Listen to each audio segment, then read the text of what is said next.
Welcome to this edition of the Capitol Notebook. I'm Mike Friesen. With us for our program today, the Minority Leader of the New York State Assembly, Assemblyman Brian Kolb. Assemblyman Kolb also represents a district in the central part of New York State in the Finger Lakes region. We want to thank you folks all across New York State for tuning in for our program today. Assemblyman Kolb, nice to see you. Always a pleasure, Mike. We have got to get caught up on what's happening with the budget negotiations here at the state capitol. As we record this program, legislators and legislative leaders knee-deep in those negotiations, so we'll talk with Assemblyman Kolb about that.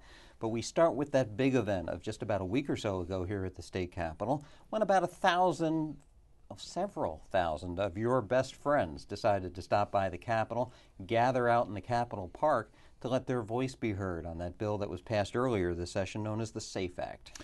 Yes, actually it was close to 10,000 people that came to Albany. It's the biggest rally that I've ever seen in the time I've been in the legislature in terms of coming out and exercising their First Amendment rights, which is the freedom of speech, to defend their Second Amendment rights of the United States Constitution, which is the right to bear arms.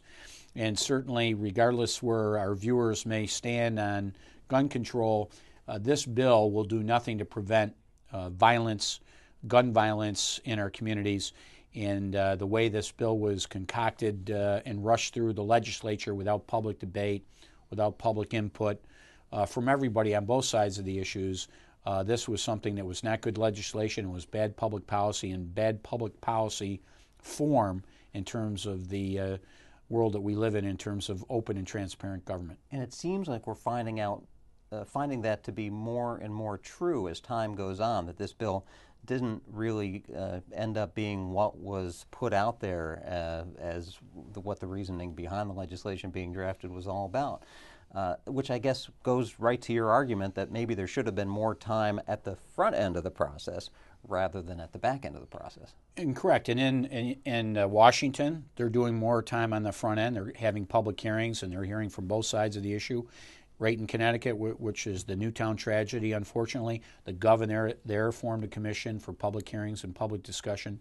In New York State, we just rammed a bill through for political purposes, not for good government purposes. And when we deal with gun violence, even in the city of New York, the majority of the gun violence, overwhelming majority of gun violence, is using illegal guns, not law-abiding citizens.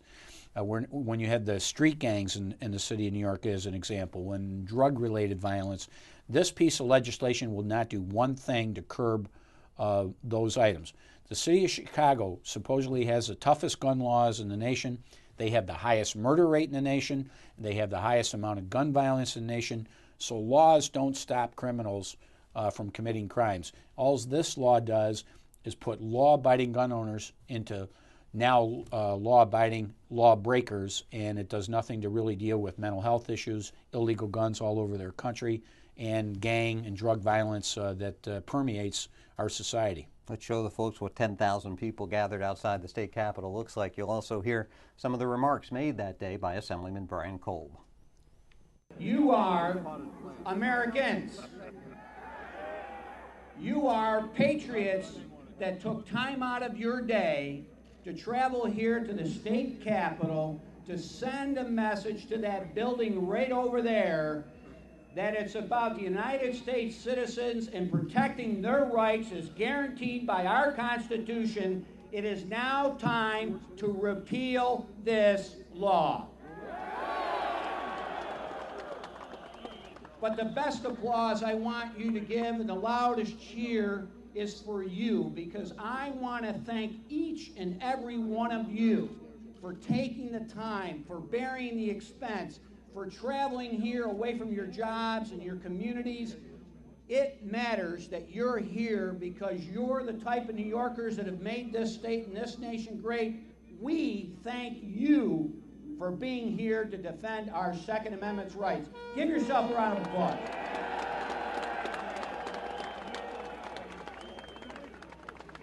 There's a lot of people that want to speak to you after me, but I want to tell you that in the time that I've served in public service, this is probably one of the most egregious acts by a government that I've seen in defying our nation's history.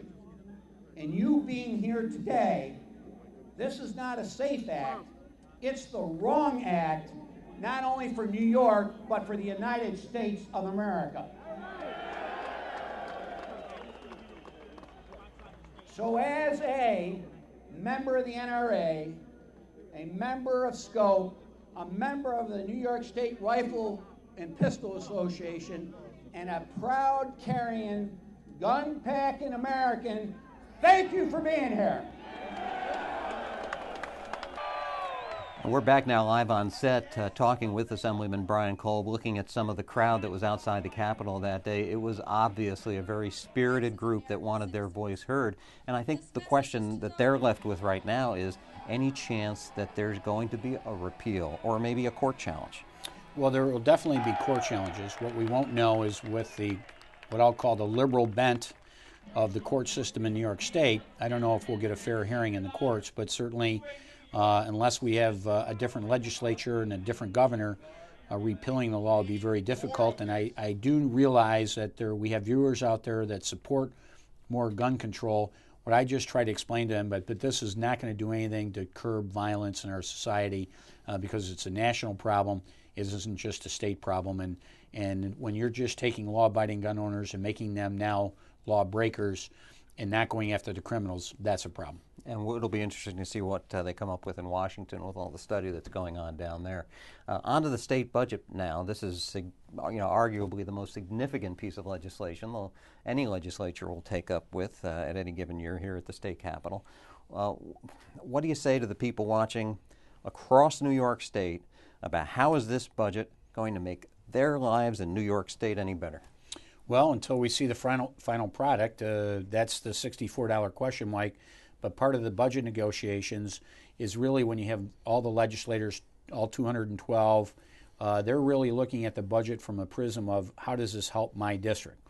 And there's different priorities if you live in Rochester, the city of Rochester, Buffalo, Syracuse, Albany, New York City versus the Long Island, but then the other different regions of the state, the Southern Tier, North Country, Finger Lakes, Western New York, the Capital Region, the Hudson Valley. We all have different eyeglasses to wear when it comes to the budget.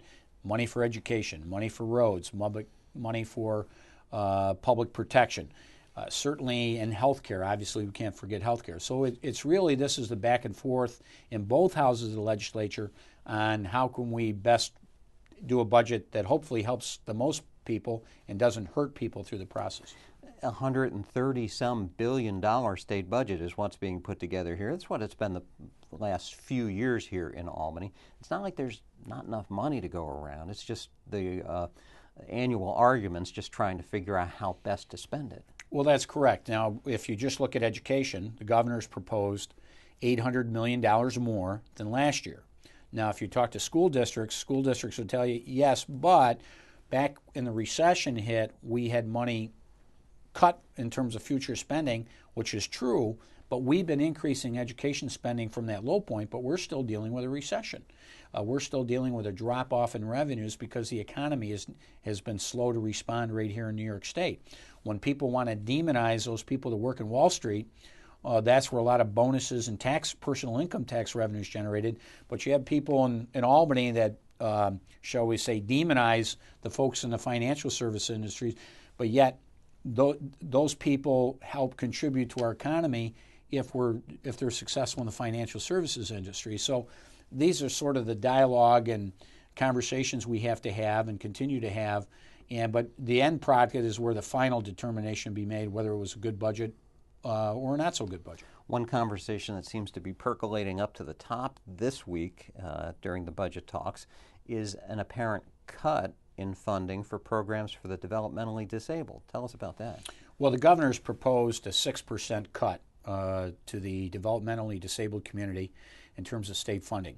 Well, that amounts to about $120 million statewide, but there's a federal match with that particular spending, so you're talking about a statewide impact of $240 million. And when you look at all of the agencies that are focused on the developmentally disabled, this would be significant revenue reductions to them, which would possibly result in layoffs and cut back of services to those that need our services the most. And one of the things I've always said in our budget that we do as a big picture sort of thing is that I think government should step in and help people that need the most help. And certainly in the developmentally disabled community, the poor, those that need a helping hand, we should be there. And that should be our first priority, because that's a safety net that I think government is supposed to provide. Having said all that, I'm hopeful, and I think we can find the money in the state budget to restore those cuts by the governor. And certainly going forward, again, that's one of those topics that we'll see if we can convince the governor not to hurt the developmentally disabled community. We've seen a call here in Albany this past week, too, for more funding for local roads projects, and I suppose this is one of those problems that tends to want to pit, or one of these issues that tends to pit upstate New York versus downstate, where roads and they use subways down in New York City. Probably not as keen an issue to them as it is to the upstate communities. Well, if you think about this, if we're looking at the amount of money that we're going to spend on a new Tappan Zee Bridge, which is close to $4 billion, which really is a downstate project. I mean, when we're talking about trying to get more money upstate for bridge and road repair, we're talking about $100 million versus $4 billion. And that's just one project downstate. And certainly what we're trying to do is get money that the governor's trying to go through regional economic development councils. We're saying, no, we don't want it to funnel through the regional economic development councils. We want that to go directly to the municipalities, the counties, because they know their projects the best. So it's really shifting the control of the money within the budget. It's not spending more money than as the overall budget as the governor's proposed, but we're just trying to shift those priorities within, so to speak, the sandbox. A couple of the other issues that were debated just within the last few days in the state assembly, not necessarily budget issues, but I think they go to budget philosophy here at the state capitol, whether or not to allow for that hydrofracking or hydrofracturing of shale and slate in the southern tier to bring out natural gas, and also the minimum wage. That's correct. And hydrofracking, just talking about that, I know that's a very 50-50 split in New York State, but I can tell you the counties in the southern tier want to have high pressure or high volume fracturing of wells, vertical wells, in the southern tier as a starting point. When you get to our watershed areas, a case could be made not to do it in the watershed areas. But it's up to Governor Cuomo and his administration and D.C. to come up with those decisions, and we shouldn't be doing legislation that puts a moratorium statewide when there's sections of our state that will embrace that technology and believe they want to go forward for economic development in their region. Minimum wage, again, it's another one of those things that's hotly debated. Minimum wage was never designed to be a living wage. It was meant for an entry-level wage for first-time workers in the workplace. But what always happens in Albany, you pull out the worst story that could possibly be happening, where there's a single mom raising a family of 3. She's working a minimum wage job, and say that's ridiculous that she can raise 3 kids on that. They're right, but New York has a bevy of safety net programs to help that single woman that's trying to raise 3 kids on her own, earned income tax credits, Family Health Plus. There's a variety of programs, Medicaid help, that New York State offers above and beyond. And the people, there's no doubt the evidence is there. If you raise the minimum wage, there will be less jobs for those entry-level people, because the employers, the small business folks, will just say, okay, instead of employing 4 people, now that that's going to go up, I'm only going to employ 2. So now you've just put 2 young people out of work as a result of that. And that's an economic development debate that we have in Albany on a regular basis.